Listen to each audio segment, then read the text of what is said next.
Welcome to Slash Forward, and to the week of horny AF normal releases, perpetuated here as we look at the 2009 film Jennifer's Body. If you've been looking to fulfill the insatiable hunger inside while also adding sheen to your hair, subscribe to the channel. Let's get to it.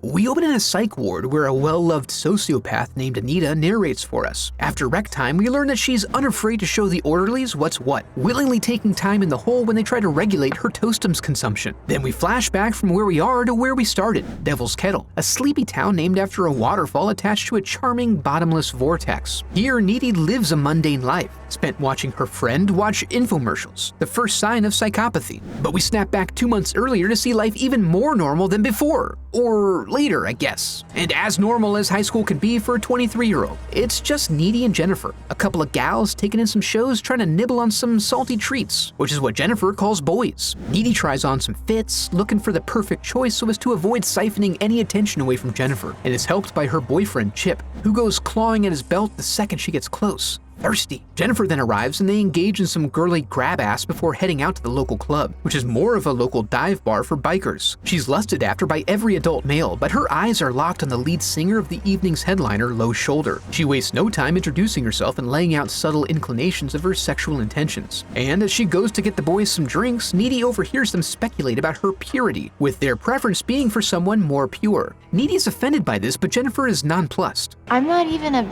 backdoor virgin. And she plays along with this new intel to make herself more attractive in their eyes. Then the boys hit it and absolutely shred some top 40 pop rock bullshit. Reasonably bored with this, Needy spaces out, staring as a fire creeps along the rafters. She takes in the carnage before she and Jennifer find a safe path out. In the parking lot, the destruction is of an almost comical magnitude, and then Jennifer opts to hop in the van with the band, who need to go blow off some steam after losing all their gear. Needy gets home and calls Chip as she's concerned about Jennifer's well-being. But it's all good because Jennifer is there and appears to be alive, although completely drenched in blood. She eats like an animal and pukes up some spiky black tar, and then gets in close for a little goodbye nibble before leaving. The next day, the first-hand survivors are the talk of the school, as the students stare and presume her vacant disposition is a result of PTSD. Turns out, she's just revisiting a delicious early childhood memory in which she and Jennifer became blood buddies on the playground. Then Jen arrives, acting super nonchalant, and even laughing through the accounting of all the students and staff lost to the tragic fire. A little freaked out about this, Needy tries to confide in Chip, but he brushes it off. Jennifer, meanwhile, offers condolences to Jonas, having lost his best friend in the accident. She offers to tell him about Craig's final moments,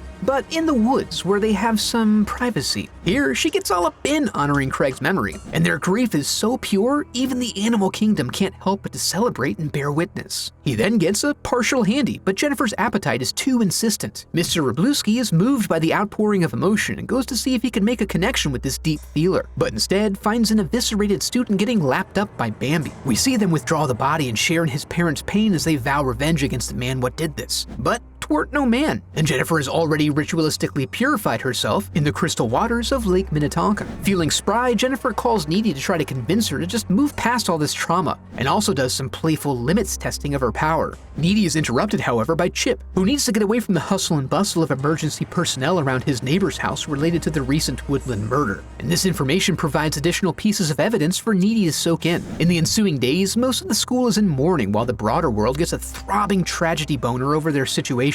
But time heals all, and as the excitement dies down, the kids start to revitalize. Except for Jennifer, who looks absolutely haggard. After class, cool-ass Colin decides it's his turn at bat and asks Jennifer out. When Needy vouches for him, Jennifer invites him to her house to watch some videotapes. On date night, we see Chip getting wound up and actually initiating a sexual encounter, and he manages to get things going while wearing a vest, so that's weird. While this wholesomeness unfolds, Colin makes his way to the address provided, which is apparently on Meth Row. The prospect of intercourse has him scrambling to find a way in, even though there's clearly no movie watching happening here. But he does find a love den, and she does call him baby, so he relents and lays down on the makeshift bed. But she ends up going to town on him, sans safe word, and the intensity causes Needy to have visions that interrupt her experience. As Jen quenches her thirst, Needy hops in her car to take off, completely blowing through Jennifer's body. Regardless, she's still at the house when Needy arrives, and Jennifer begins to bring her over to her point of view, primarily by utilizing her tongue. Needy snaps out of it though and demands answers. "We go back to that night and see the band is into the occult, and were specifically seeking out a virgin as part of a broader plan. Jen affirmed virgin status to ensure that they took her in, and they ended up dragging her to the waterfall, where they then engaged in a ritual sacrifice, hoping to enlist the help of Satan to bring them Maroon 5 levels of success, where they can basically shit gold no matter what they do. They ended up killing her and tossing the murder weapon into the vortex for good measure.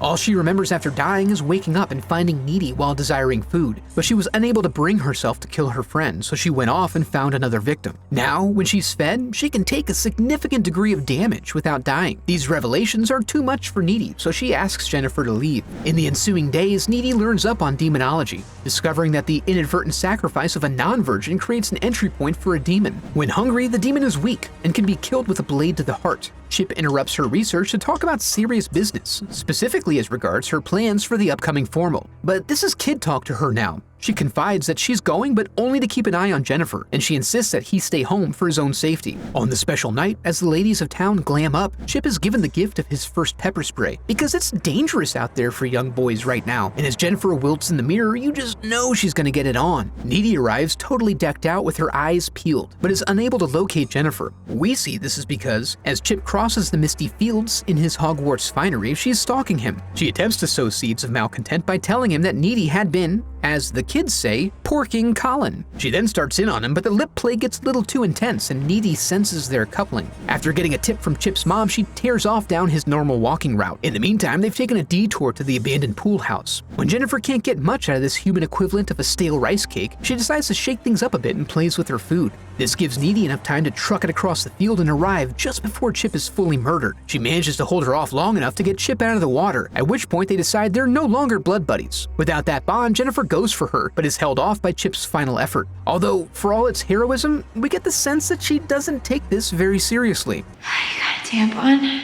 But she does leave, giving Needy a few final moments with her boy, as he dies in her arms tonight. Needy is so depressed by this outcome that she goes to bed without changing, which really means she's just gonna have that much more laundry to do tomorrow. But with a surge of motivation, she regains her focus, straps on the shit stompers, and brings us back to our old friend, sweet, sweet Tony. Needy comes through the window, and after a brief altercation, Jennifer turns them into a couple of floaters. During the mid-air struggle, Needy rips off her BFF necklace in slow motion for maximum emotional impact. This hits hard for Jennifer, who falls back to the bed. Needy then puts her full body into landing, inserting box cutter into heart. And then Jennifer's mom walks in on them, tremendously upset that they scheduled a sleepover without permission. Flash forward to now, we learn that Needy is prone to hallucinations and is full of anger. Also, getting bitten by a demon and surviving imbues one with some special abilities. So that's cool. And after feeling like she's gotten the most that she can out of her mindfulness therapy, she goes ahead and walks out. After happening upon the stream where the vortex evacuates, she equips the knife and hitches her way east to find and ensure that Low Shoulder gets their just desserts. Just a heads up, they have a website set up where you can support the channel through donations or merch. I'd like to take a moment to give a huge thanks to my donors memorialized in the Hall of Headshots.